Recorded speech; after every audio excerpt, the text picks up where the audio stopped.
Welcome to Storytime with Pookie. Sit back, relax, and grab a snack. In 2016, I was a sophomore at a new university, having recently transferred from a small community college across the state. Being new to the area, I didn't know many people yet, so I usually did things alone. One day after class, I decided to head to Walmart to grab a few groceries. Like any broke college student, I wandered into the seasonal/clearance aisle to look for deals. The place was practically empty. It was 1:30 p.m. on a Wednesday, so definitely not rush hour. I was minding my own business when a middle-aged man sauntered into the aisle. I gave him one of those quick side-glance half-smiles without making full eye contact and kept browsing. But I could feel him staring at me in my peripheral vision. Trying not to look bothered, I focused on the cheap Halloween decorations. Eventually, I looked up, he was gone. I let out a little breath, relieved. But no sooner had I turned back to the shelf than I felt it, someone breathing down the back of my neck. My whole body tensed as I practically jumped out of my skin. I shuffled sideways and muttered, "Excuse me." He had been standing right behind me. He didn't say a word, just turned his head and stared, fidgeting with something in his pocket. He had greasy, messy hair, pale skin, droopy eyes, and wore baggy pants with a sweat-stained white tank top, the kind most guys wear as an undershirt. And don't get me wrong, I don't usually judge based on appearance, but something about him seriously creeped me out. I moved farther down the aisle. So did he.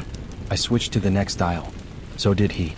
That's when I saw him pull a cell phone from his pocket, and I decided to switch sections completely. As I changed directions abruptly, I could still hear footsteps behind me. Then nothing. The footsteps stopped. I thought maybe he had finally left me alone. But in the vitamin and supplement section, just when I was starting to breathe easier, another man appeared. Same grimy clothes. Same unsettling vibe. He walked past the aisle I was in while talking on the phone. Every time he passed, he'd look directly at me, then quickly glance away. He did it 4 or 5 times. I felt that sinking gut feeling. Something was wrong.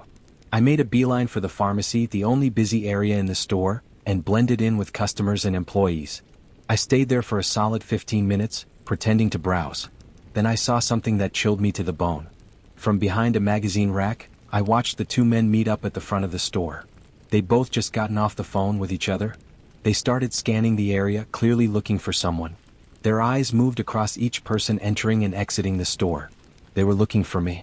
They didn't buy a single thing. No cart. No basket. No groceries. They looked around a final time and then walked out empty-handed. I waited another 10 minutes, then left with a large group of shoppers. I rushed to my car, locked the doors immediately, and sped straight back to my dorm, checking my mirrors constantly the whole way home. Thankfully, I wasn't followed. It wasn't until a year later that my boyfriend, who grew up in the area, told me that particular part of town had a reputation for trafficking and crime. Not totally surprising. On my first Sunday in that town, I actually witnessed a guy get tackled during a drug bust on the sidewalk. But that's another story. Apparently, that same Walmart has had multiple reports of attempted abductions, especially targeting women for trafficking. I'm just so grateful I wasn't one of them. Brain moral of the story: always be aware of your surroundings. Pay attention to body language and gut instincts. Don't be afraid to change your path, make a scene, or ask for help. Avoid going alone when you can, and keep some form of protection with you. And to the creepy men who stalked a lone college girl through Walmart, let's not meet again. Thank you for watching the video. If you liked the video, hit a like and subscribe to the channel.